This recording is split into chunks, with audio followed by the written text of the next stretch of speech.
A while back I built this bathroom vanity for a client. She recently reached back out to me to see if I can build a second one for her kid's bathroom. So in this video, I'm going to go through how I built that, and maybe you can build one for yourself. Stay tuned. What's going on, guys? Brady here with BradyHummel.com. I've been building a lot of bathroom vanities lately. A lot of them are pretty highly customized per the client's request, but I wanted to do a video on one a little more basic that would suit pretty much any bathroom. So I took dimensions of the sink I ordered and got started. I will link the same exact sink down below if anyone's interested in making it, and I'll pretty much link any other supplies I use in this video. I just get them all on Amazon. My first step on a vanity like this is to find material for the legs. I'm using rough cut pine for this vanity. Pine is highly available to everyone, and it also stains pretty good to match your desired color. I had this big chunk that was about 3 inches thick and a little over 12 inches wide, and I ripped this into the legs. First I had to get a straight edge on it to reference on my table saw, so to the joiner I went. Once I had a straight edge, I then ripped it into the legs on my table saw. I first ripped them into 3x3 legs. I then changed this as it was too chunky for my liking. Right here I went back and switched them to 3x2 inch legs, which gave it a little bit of a sleeker look, and it was going to be a lot less boxy looking. It was then time to get a measurement for my side panels. The easiest way to do this is to put the legs together and then put your tape at the final measurement you want on one side of the legs. In this case I needed 18 3/4, as that was the depth of the sink. Then once you do that, whatever the tape measure reads on the other side of the legs is what my panel needed to be. I ripped down 4 pieces that were going to be the horizontal pieces for the side panel and switched over to my crosscut sled to cut them to length. I recently picked up this Delta table saw and have been absolutely loving it. I came from a job site table saw. It was just an old DeWalt, and this thing has been a fantastic upgrade to that. Alrighty guys, next step is I got to determine the size of the panel that's going to go in here for the side of the vanity. I'm going to go with a 2.5 inch toe kick. I'm going to place that there. This one's going to be flush to the top of this. So I know the width is 13 because that's what I cut these at. As far as the height, I needed to find that out. So we're looking at 21 3/8. So my panel is going to be 21 3/8 by 13. That's what's going to go in here, and we're going to need 2 of them. Alright, I'm going to roughly cut them to about 22, just to give me a little bit of wiggle room that I can trim off later. So since these panels are going to be 13 inches, I'm going to rip each of these to 6.5. So then that'll make 2 at 6.5, join them together, 13.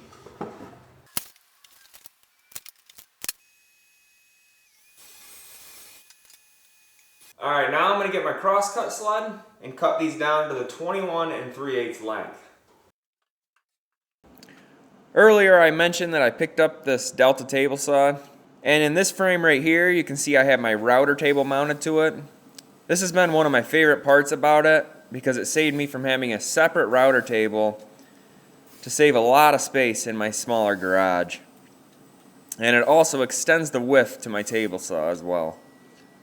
Alright, now what I'm going to do is just put a couple dominoes in here. I'm not going to glue them or anything. I'm just going to do it so these 2 boards can't bow away from each other over time. Now, pretty much this whole vanity is going to be built out of mortise and tenon joinery, made possible by this domino. I bought this over the summer, and no, it's no cheap date at all, but it has become one of my favorite tools in the shop, and has already paid for itself a couple times. The Festool domino probably deserves a whole video on its own, because I could go on and on how much I love this thing. but we'll save that for a different time.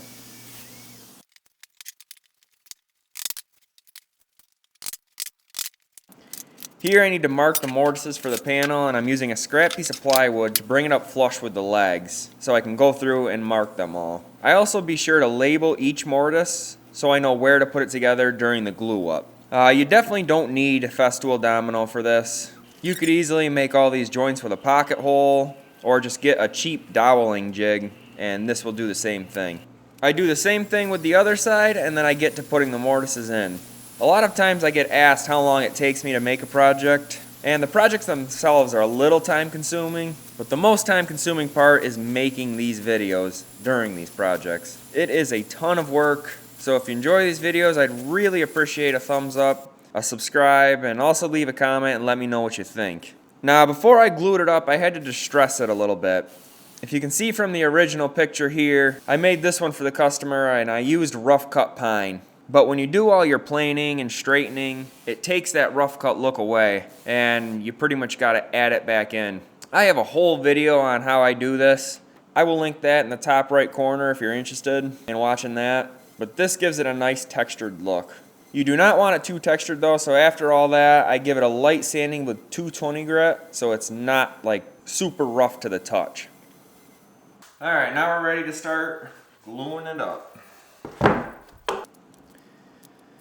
It's always so satisfying once your mortises are all in, you can start putting this together and gluing it up. Just the sheer accuracy from that domino is just so impressive. It's such a joy to work with. So I first glue up the top and bottom horizontal pieces on each panel, clamp that with bar clamps, then I sandwich them in the middle with the two lag pieces. And I just use cheap Harbor Freight clamps for that.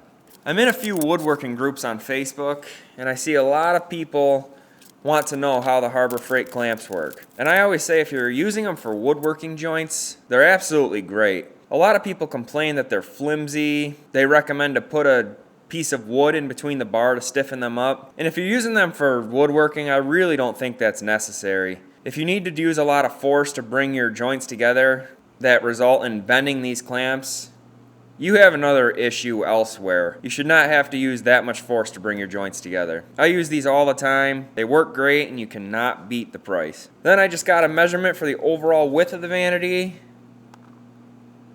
to match the sink, which was 29 5/8, so I could start assembling the cross sections. To make this piece a lot more manageable, I broke it down with my chainsaw so I could then accurately cut it to length with a miter gauge on my table saw, which would have been very difficult to do with the original big piece.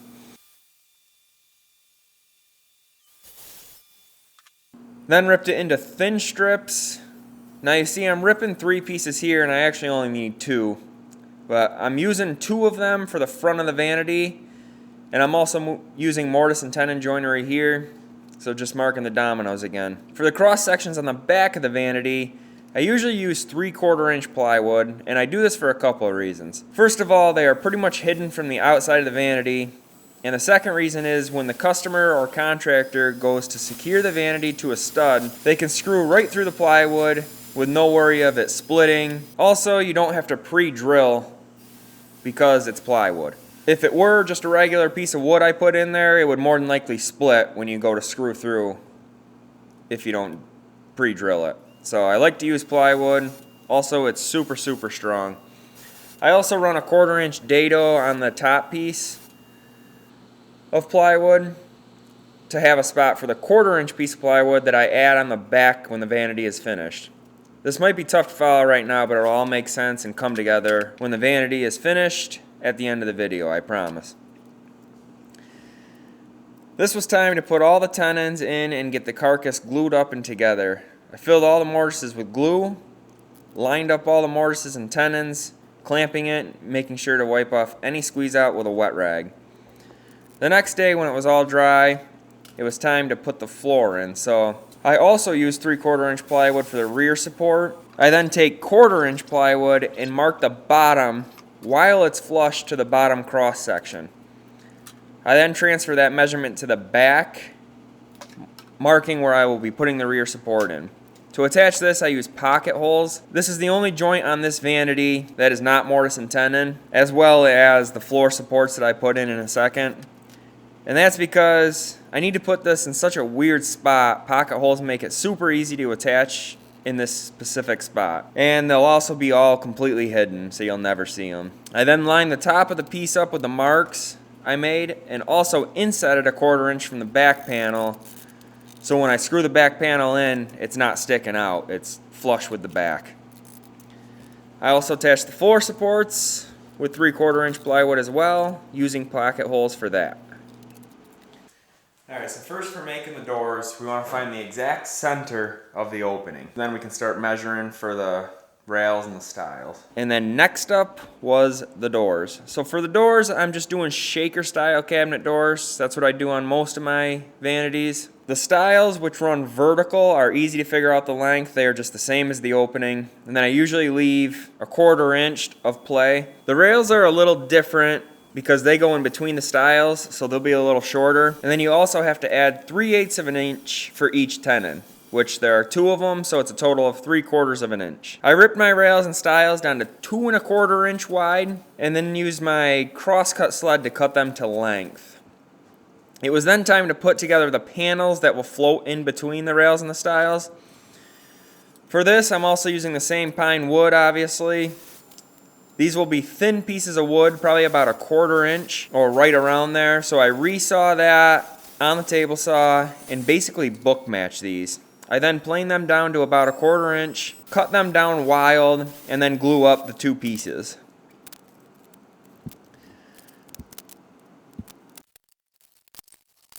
While those are drying, I can start running the grooves where the panel will sit in between the rails and the stiles. For this, I set my blade height to 3/8 of an inch, and then set the fence close to the center of the stock and run a piece through. I then flip it and run it through again, and this will result in a perfectly centered groove. I do this to all the pieces. I then check for fit on the panel.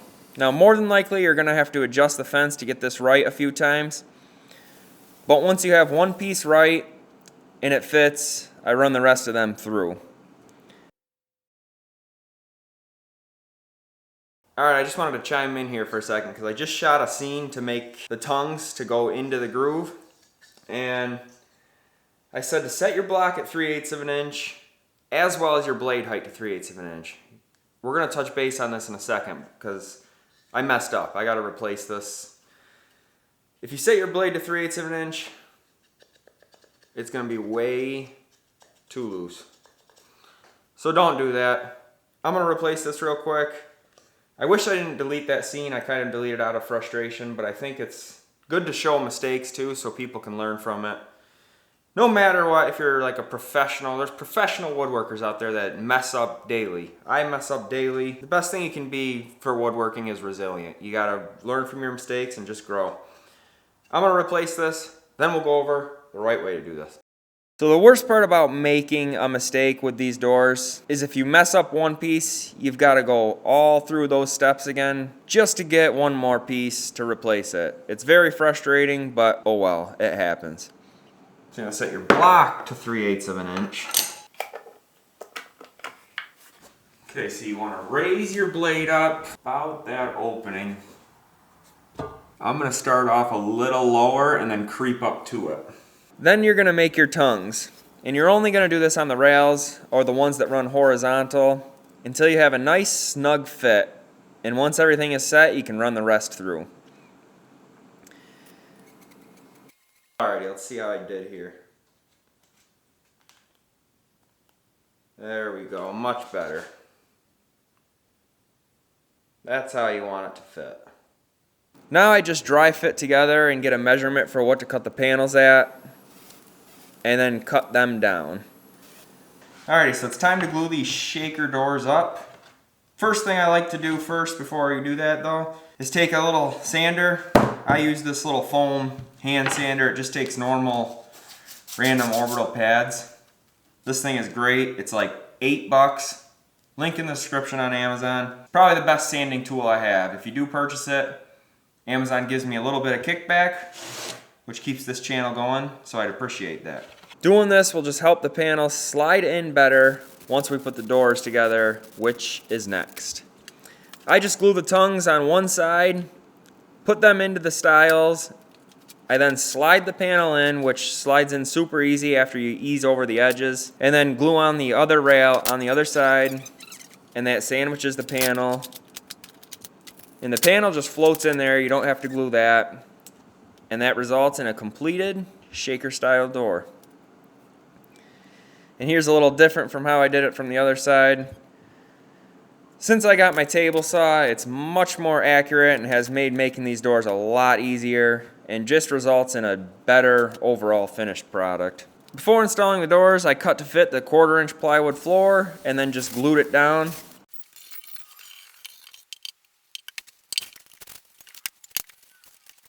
And also before installing these doors, I needed to add a little barnwood touch to them. So I resawed another 2-inch wide piece and planed it to thickness.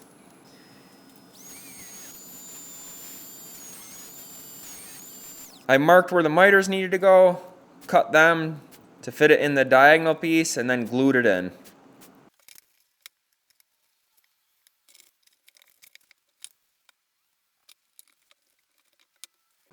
After those were dry, I just used this cheap concealed hinge jig to put on the doors. This is just an Amazon knockoff.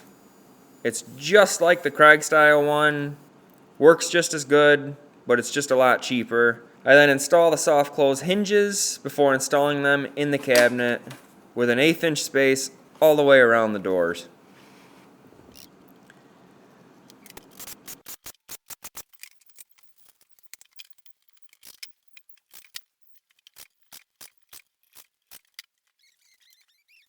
And because these are inset hinges and doors, there's nothing to stop the doors. So I just have to add a piece to the top that will stop the doors so they're flush with the cabinet.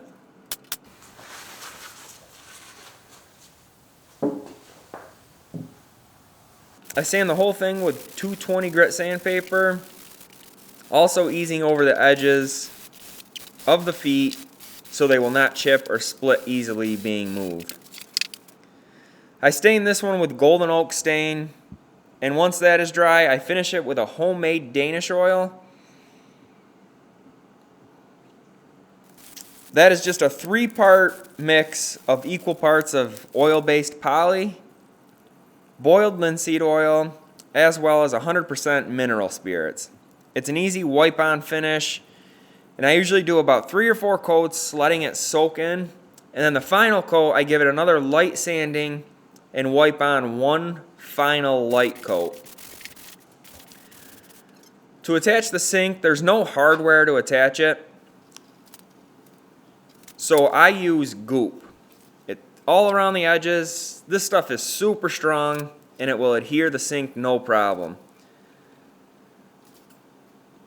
I set the sink on top, wiping off any of the excess goop, and then use white caulk around the outside. I then use these oil rubbed bronze door pulls.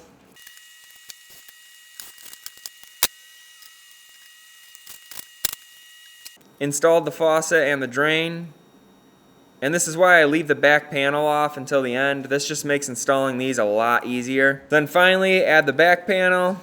I make sure I only screw this and not glue it, just in case the customer or contractor needs to take it off to cut through any plumbing.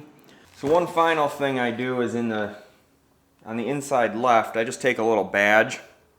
It's just got my logo on it, the kind of wood, what stain, if I used stain, and just my website. And then usually I'll put what type of finish I used too. So I just screw that in there, and that will give me something to go by if the customer ever reaches back out to me and wants something to match that vanity in the future. And it's also a nice touch to add, and it just looks a lot more professional.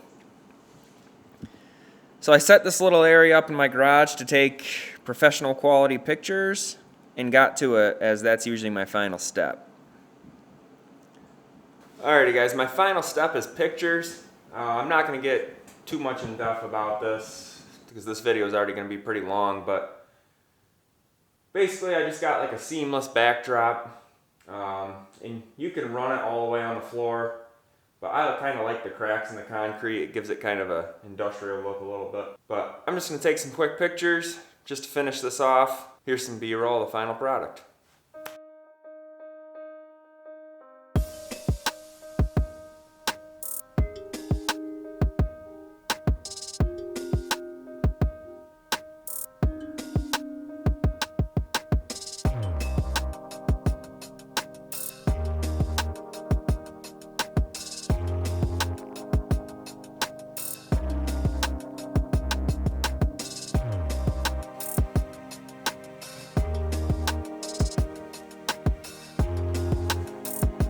Thanks for making it to the end of the video, guys. I really hope you enjoyed it.